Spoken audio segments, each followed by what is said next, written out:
Dear IFM. Dear IFM.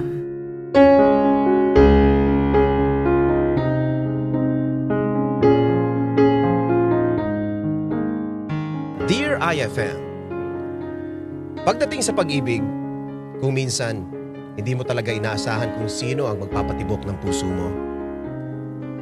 Ako nga pala si Randy, 49 years old at may-ari ng isang negosyo dito sa Maynila. Magmula nang naitayo ang negosyo kong ito, lagi na ako nakikinig sa mga magagandang kwentong ini-air ng programa ninyo.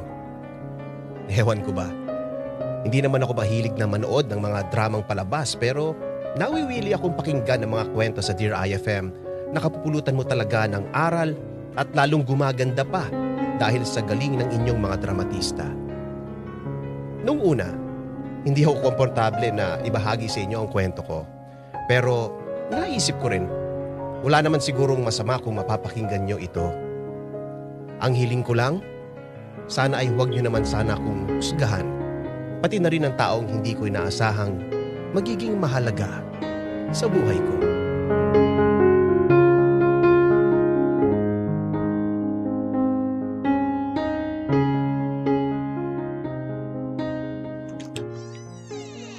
Parin Jimmy, kumusta na? Oy Randy, okay naman pare. Kumusta na? Ang tagal nating di nagkita. Oo nga eh. Kaya nga, pagtapa ko pa lang dito sa Pilipinas, gustong gusto ko na talagang dumalo dito at matagal ko na kayong hindi nakikita. Tara, pasok ka rito pare. Sige, sige.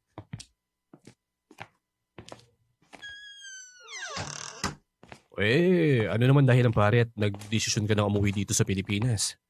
Maganda naman sa Canada, di ba? Mo, tama ka. Maganda talaga sa Canada. Pero, ewan ko ba? Hinahanap-hanap ko pa rin yung lugar na kinalakihan ko eh. Yung mga kaibigan ko na nandito, yung mga masasarap na pagkain. Kahit okay naman ang buhay ko dun, nakakaramdam pa rin ako ng lungkot dun eh. Ang sabi nga raw nila, kahit saang bansa ka pa mapunta, hindi mawawala yung pagiging Pilipino mo.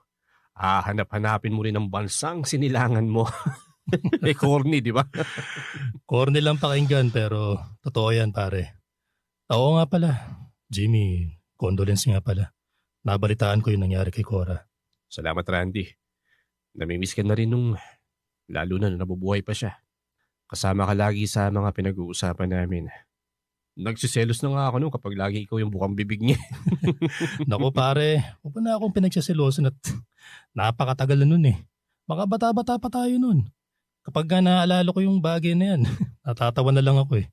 Pero para sa akin, magagandang alaala rin ang mga yan.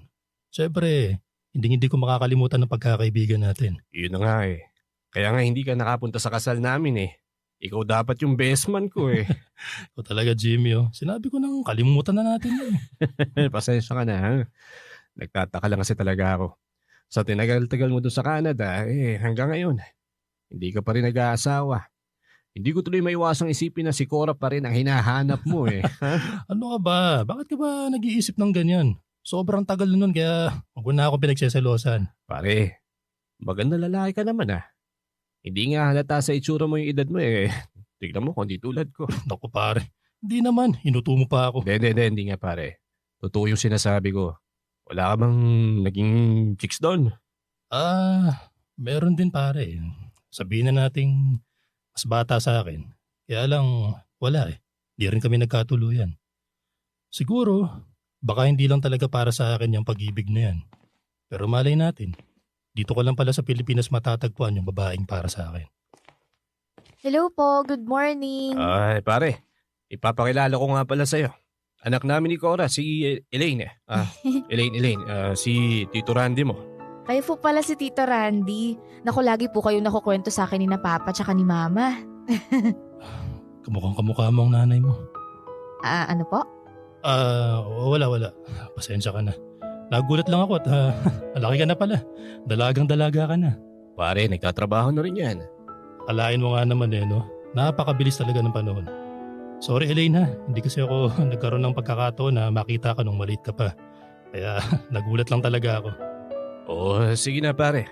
Kumain na muna tayo. Doon na lang natin ituloy ang kwentuhan at sigurado marami pa tayong mapag-uusapan. Baka mamaya mapagkamalan mo pong si Cora yung anak ko ha. Mahirap na.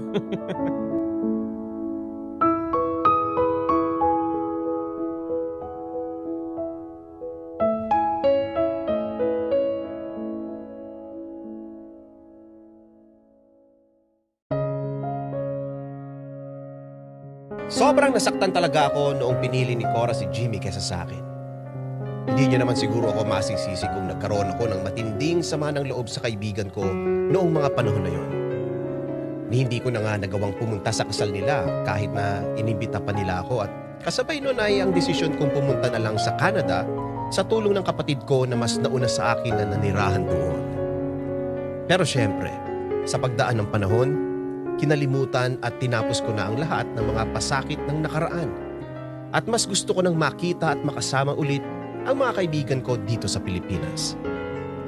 Nakakatuwa rin na nakita at nakilala ko na rin ang mga anak nila dahil hindi ako nabigyan ng pagkakataon na makita sila noong mga bata pa sila.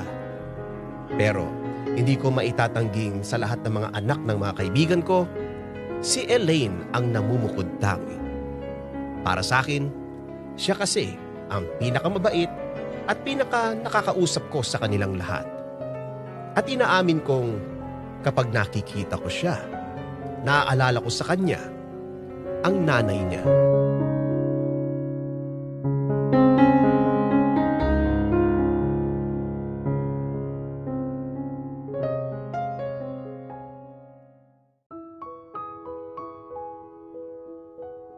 Salamat Elaine sa pagpasyal mo sa akin dito sa Cubao ha.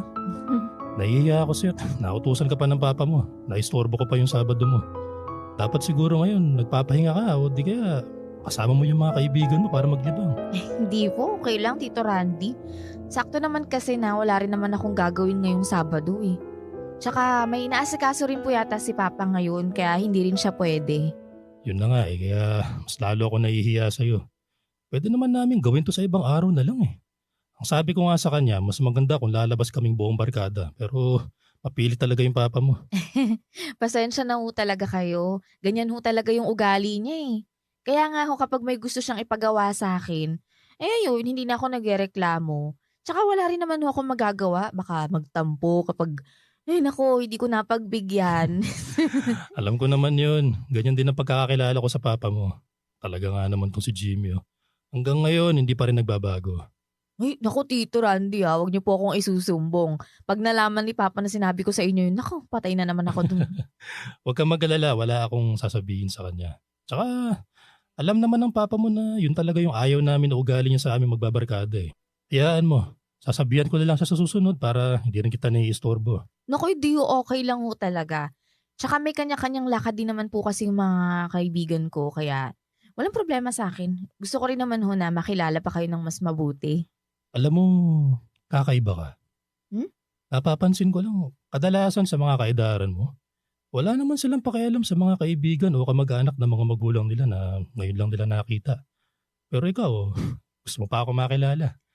Eh, kasi naman ho, madalas kasi kayong ikwento ni Mama sa akin nung nabubuhay pa siya eh. Kaya ayun, na-curious talaga ako sa inyo. Eh, sa totoo nga lang ho, hindi ako makapaniwala na. Eto, kaharap ko na yung lalaking laging laman ng kwento ni Mama. Ah, ganun ba? Eh, ano ba yung mga sinasabi ng mama mo tungkol sa akin? Baka mamaya nasisira na pala ako sa'yo ha. Alam mo naman yan si Cora, loko-loko rin yan eh. Ay nako, ang lagi yung sinasabi sa akin ni Mama, mabuti raw ho kayong kaibigan sa kanila ni Papa. Nung unang araw ho, kayong dalawa pa raw yung tinutukso. Inamin din po niya sa akin na muntik na rin daw siyang magkagusto sa inyo. Talaga? Mm. Sinabi niya yun? Nako talaga naman, lagot ako nito kay Mama. Pero opo, kaya nga lang daw si Papa raw po talaga yung, ayun, tinadhana para sa kanya. Pero sinabi rin ho niya na sana makilala niyo rin daw ho yung tamang babae para sa inyo. Abay talaga ang mama mo. Hmm. Kahit hindi kami nagkatuluyan, inaalala niya pa rin ako. Eh, pero tito, totoo ho ba na wala kayong asawa? Ah, wala eh. Hindi ako pinalad pagdating sa bagay na yan. Hindi ko na rin masyadong iniisip yan at tanda na rin siguro ako para dyan. Naku, hindi naman po. Sa totoo nga lang, ang bata niyo pa ring tingnan eh. Manang-mana ka nga sa papa mo. Yan din yung sinabi niya sa akin nung nandun ako sa inyo eh. Ay talaga naman ho eh. Hindi ho ako magtataka kung bigla na lang na isang araw, aba may girlfriend na kayo. Baka nga ho, kaedaran ko pa yung magiging girlfriend niyo eh. Oy, tama na yung tungkol sa akin ha. Ikaw naman ang pag-usapan natin. Naku tito, wag na ako. Alam nyo, boring yung buhay ko. Hindi lang kayo matutuwa. Tsaka, wala naman tayo mapag-uusapan eh. O bakit naman? Kwentuhan mo lang ako tungkol sa'yo. Eh, kasi po magmula nung graduate ako, pagpasok lang sa trabaho at pag-uwi sa bahay yung buhay ko. Ayun, tsaka paminsan-minsan nakakalabas naman ako kasama yung mga kaibigan ko. Pero ganun lang, wala naman nung gaanong special. Teka, nasan yung boyfriend mo? Ah, hindi pa ho ako nagkaka-boyfriend eh. Ano? Sa ganda mong yan, wala ka pang boyfriend? Wala bang kahit isang lalaki na pumuporma sa'yo? Kasi naman po, stricto talaga sa akin si Papa pagdating dyan. Lalong-lalo na nung namatay po si Mama. Tsaka, po, nirespeto ko na lang din kung ano yung gusto niya para sa akin. Meron din namang mga nagpaparamdam. Pero, ewan ko ba? Parang hindi ako interesado sa kanila eh. Pero, open ka pa rin naman sa ganyan, di ba? Ang ibig ko sabihin yung sa makikipagrelasyon.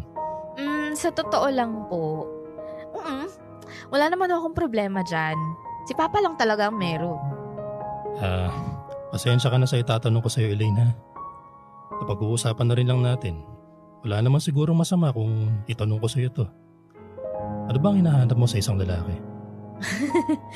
Ano ba naman ho yung tanong niyo sa akin, Tito Randy? Teka lang, ano ba? Siguro, yung gusto ko, yung matured na. Yung marami nang alam sa buhay. Kasi po sa tingin ko, mas kaya niya akong alagaan tsaka protektahan. Feeling ko nga, mas nakakasiguro akong mamahalin niya ako ng totoo.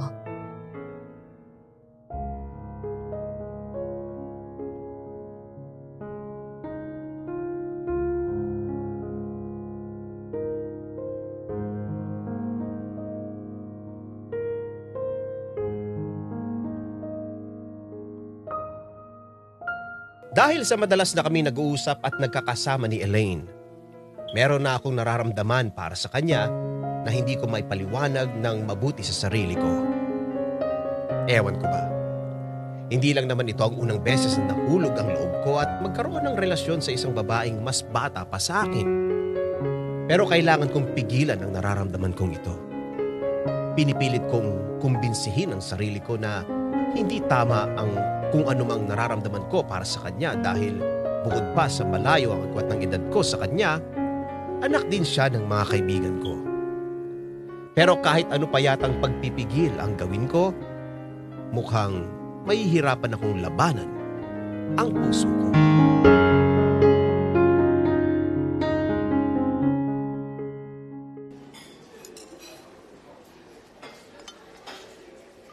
Uy, Tito, maraming salamat sa libre Sarap pala talaga yung pagkain dito, no? Wala nga naman yun. Tsaka gusto ko lang din makabawi sa'yo sa lahat ng mga nagawa mo sa akin magmula nung dumating ako dito sa Pilipinas.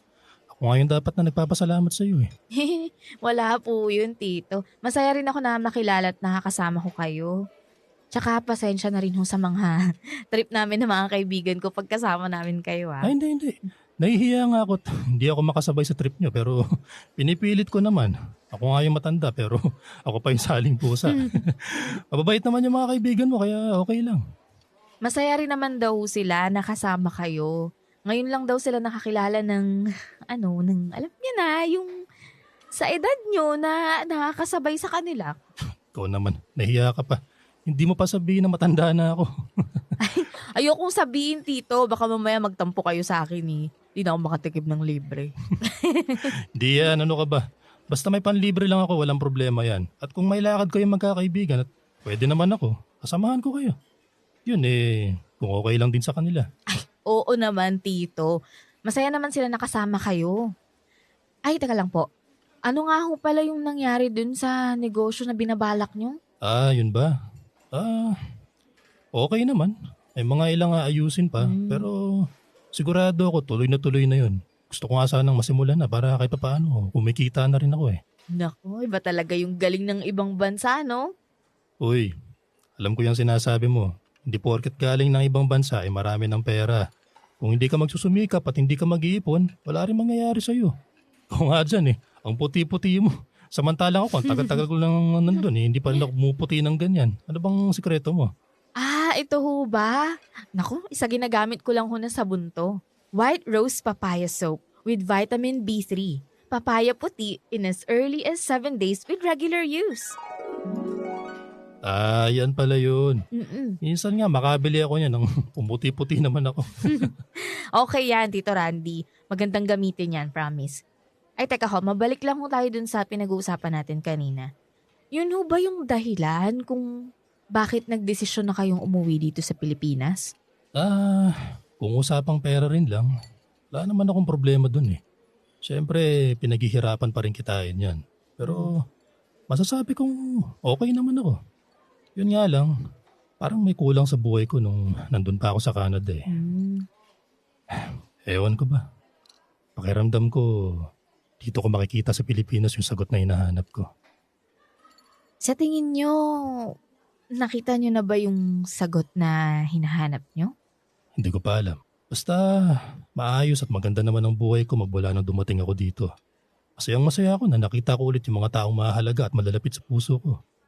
Baka yun na yung sagot na hinihintay ko. Ewan ko. Hindi ho kaya dahil wala kayong partner, nag-iisa kayo sa buhay, tapos naghahanap kayo ng babaeng magmamahal na sa inyo? Gaya nga ng sabi ko sa'yo, Elaine, hindi ko alam.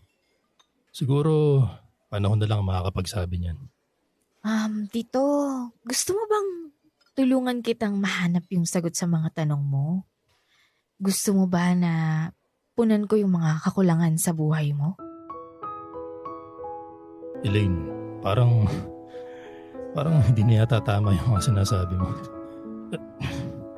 Huwag mong hawakan yung kamay ko. Baka may makakita sa atin. Ayoko may masabi ang ibang mga tao sa'yo dito. Wala naman akong pakialam sa sasabihin ng iba eh. Basta ang alam ko lang, mahal ko kayo dito. Baka nabibigla ka lang sa mga sinasabi mo. Alalahanin mo, matalik akong kaibigan ng papa mo. Hindi tayo pwedeng magkaroon ng relasyon. Siguradong isusumpa niya ako. Tito, kung ako sa'yo, kalimutan mo na lang yung takot na nararamdaman mo. Matagal na naman akong pinipigilan ni Papa eh. Ayoko na. Gusto ko namang maramdaman na nagmamahal ako, tsaka minamahal ako. At alam ko, yun din yung nararamdaman mo para sa akin eh. Tito, mahal na mahal kita, kaya ituloy na natin to.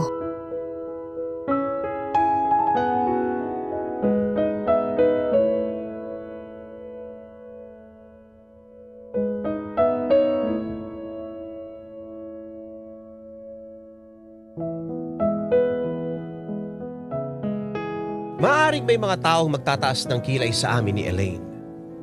Pero hindi ko na kayang paglabanan pa ang itinitibok ng puso ko. Hindi ko na inisip kung ano ang mga pwedeng mangyari sa pagkakaroon ko ng relasyon sa kanya. Pero ang mahalaga, masayang-masaya kami sa pagmamahalan naming dalawa. Hindi ko na nakikitang problema ang malayong agwat ng mga edad namin.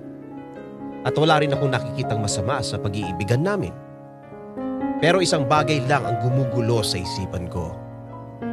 Matatanggap kaya ng kaibigan ko na may karelasyon o relasyon kami ng sarili niyang anak?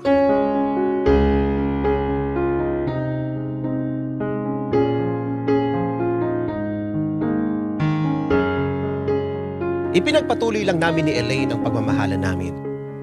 At iilan lang sa mga kaibigan niya ang nakakaalam sa relasyon naming dalawa. Kahit na medyo mahirap na nagtatago pa rin kami, ayos lang naman dahil na-excite kami ni Elaine sa takbo ng relasyon namin. Siyempre, meron din naman kaming plano na sabihin sa ibang mga tao, lalo na kay Jimmy, ang tungkol sa relasyon namin. Pero, kailangan pag-isipan pa namin ito ng mabuti dahil sigurado marami sa kanila ang hindi agad matatanggap ang pagmamahalan naming dalawa. Lalong-lalo na ang tatay niya. Kaya sa ngayon, ini-enjoy na muna namin ang isa't isa. Kahit na pilit pa rin naming itinatago ang pagmamahal namin.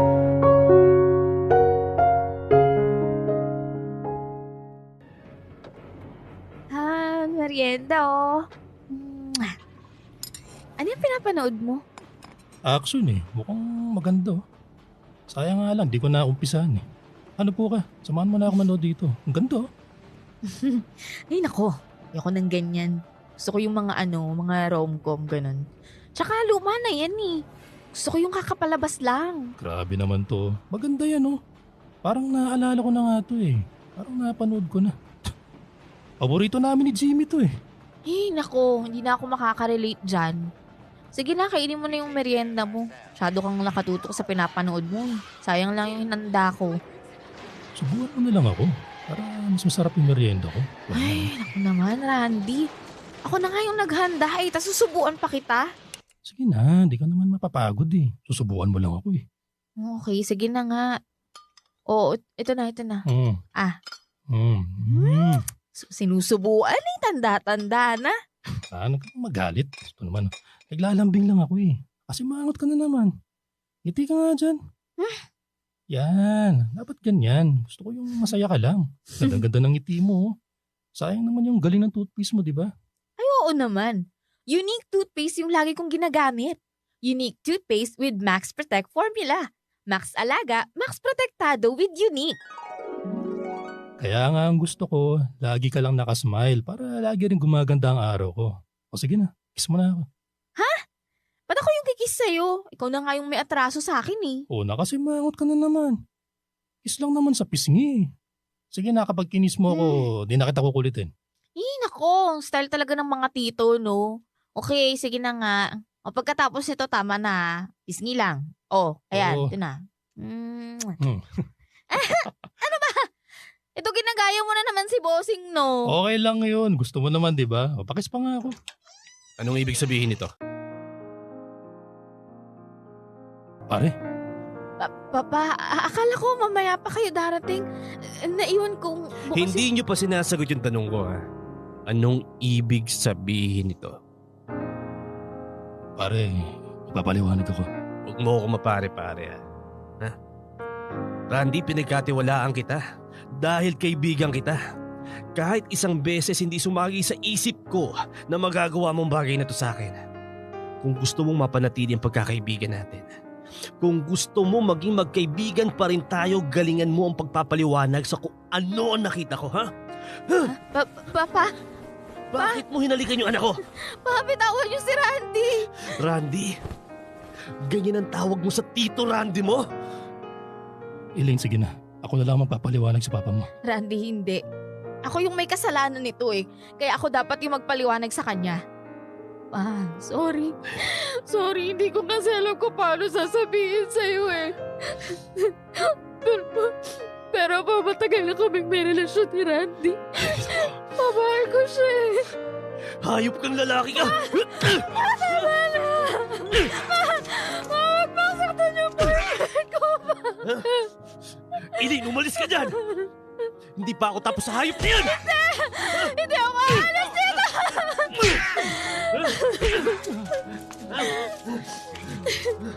Tama na.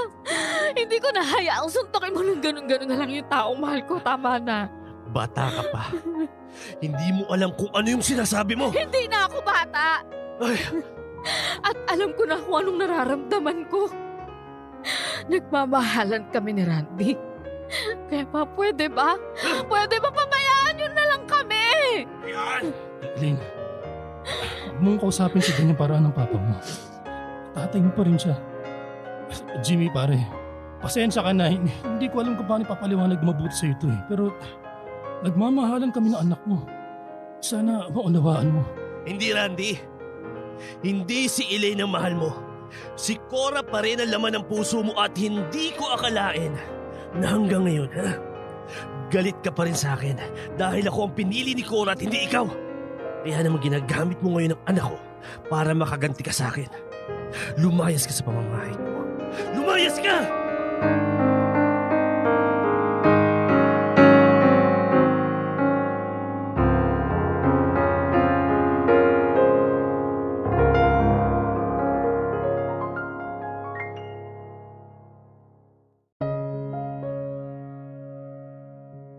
Napakasakit para sa akin ang nangyari. Pero hindi ko rin masisisi si Jimmy sa naging reaksyon niya. Inilagay ko ang sarili ko sa posisyon niya. At naisip kong hindi ko rin magugustuhan at matatanggap ang natuklasan ko kung sakaling malaman ko rin na may relasyon ng kaibigan ko at ang anak ko. At ang mahirap pa dito, hindi rin ganun kasimple ang sitwasyon dahil hindi ko man sinasadya, pero bumalik ang naging problema naming magkakaibigan sa nakaraan. Hindi ko intensyon na gumawa ng gulo, pero kailangan kong aminin sa sarili ko na ako ang punot dulo ng problemang pinagdadaanan namin ngayon.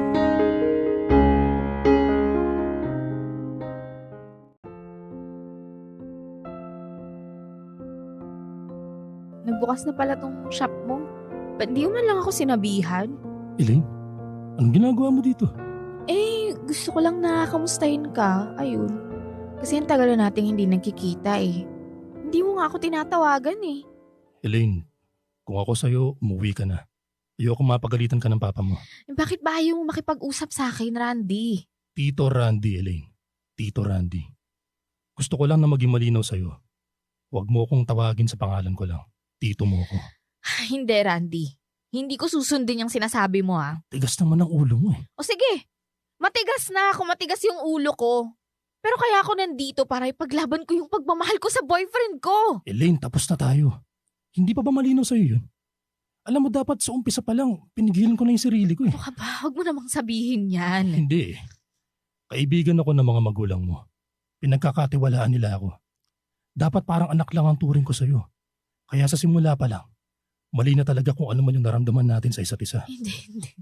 Walang mali sa naramdaman natin, okay? Hindi naman natin kasalanan magmahal eh. Pero sinusuway natin kung ano kagustuhan ng papa mo.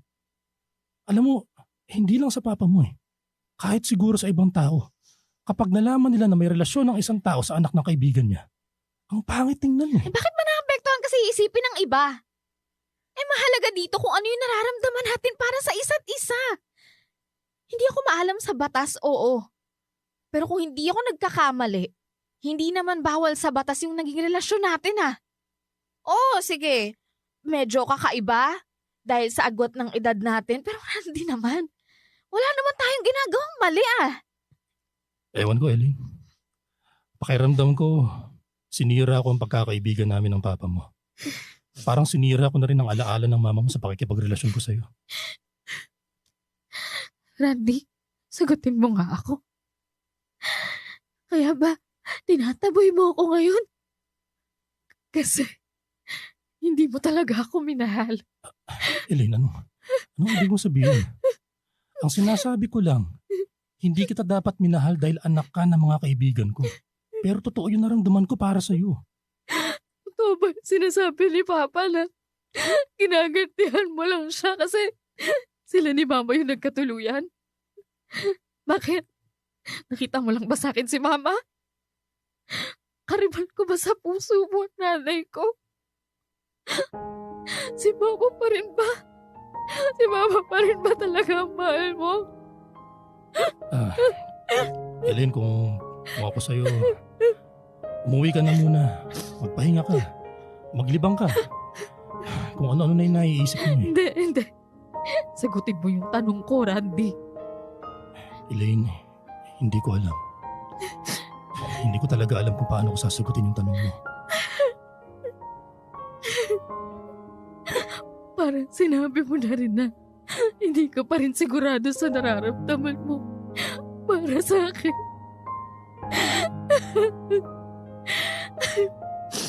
Okay, sige. Dito, Randy. Yun yung gusto mong itawag ko sa'yo, di ba? Itama na natin to. Mukhang mali nga tong nararamdaman ko kung hindi rin pala totoo yung pagmamahal mo para sa akin eh. Sige, kakalimutan na lang kita para matapos na tong kalokohan na to.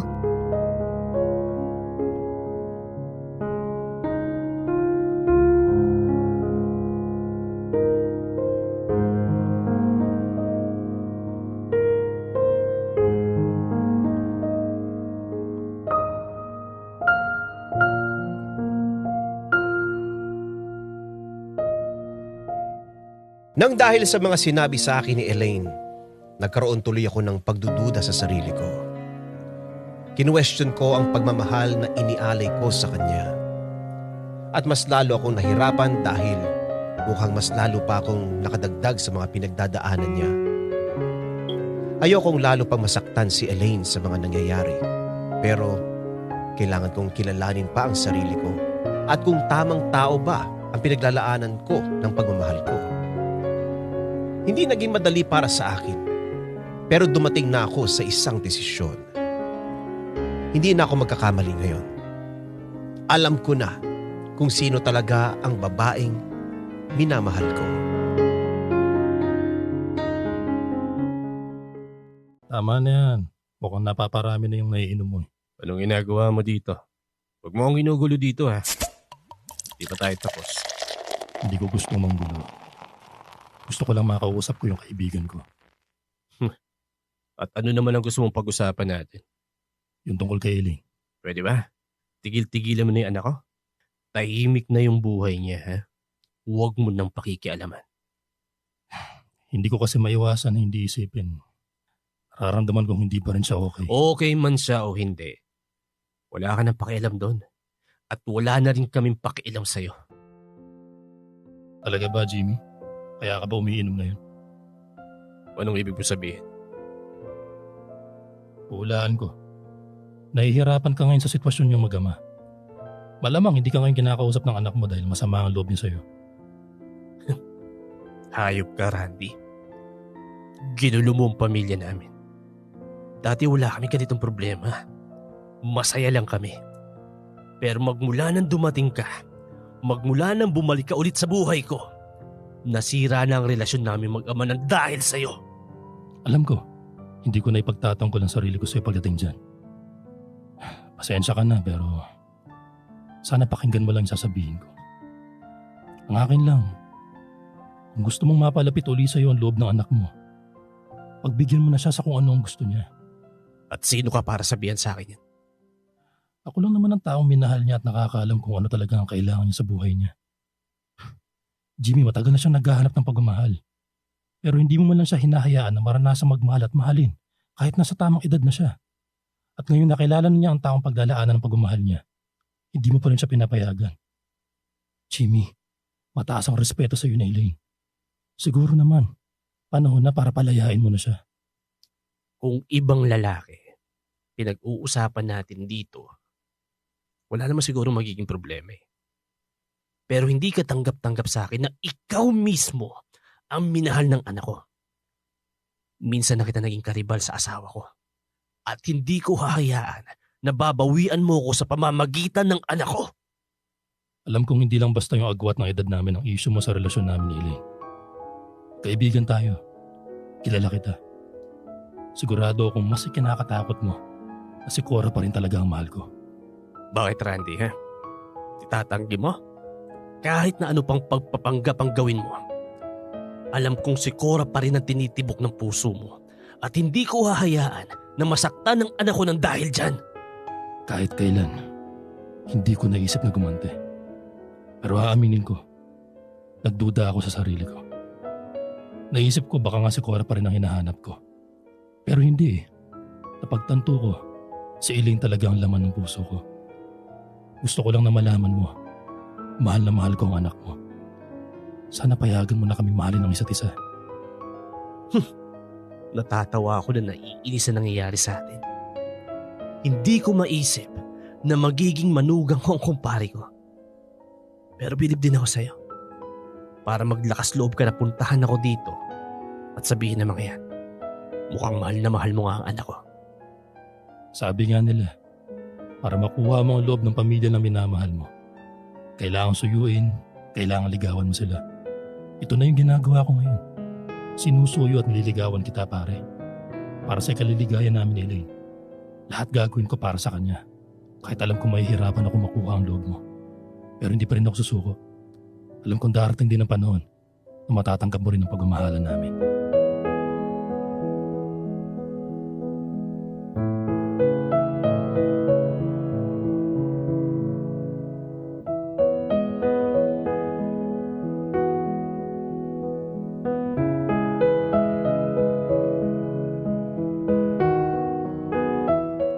Wagas ang naramdaman kong pagmamahal kay Cora. Pero matagal na natapos yun.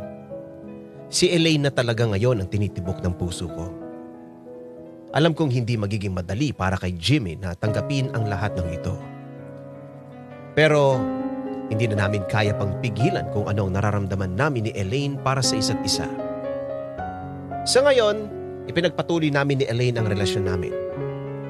At ngayon ay mas magaan na sa pakiramdam naming dalawa dahil hindi na namin kailangan magtago pa. Yun nga lang, hindi siguro talaga may iwasan na may mga ibang taong hindi tanggap ang relasyon namin. Lalo na sa ibang mga kaibigan namin ni Jimmy. Pero binabaliwala na lang muna namin yan dahil mas iniisip ko ang samahan namin ni Jimmy. Sa ngayon kasi, kahit na pinayagan na niya si Elaine, nararamdaman ko pa rin na nagkalamat na ang pagkakaibigan namin. Pero hindi pa rin ako susuko. Umaasa akong darating din ang panahon na matatanggap din niya ang pagmamahalan namin ng anak niya. Mababalik mula sa dati ang samahan namin ng kumpare ko. Maraming salamat sa pagkakataong may bahagi ko sa inyo ang kwento ko. Hanggang dito na lang muna. Randy.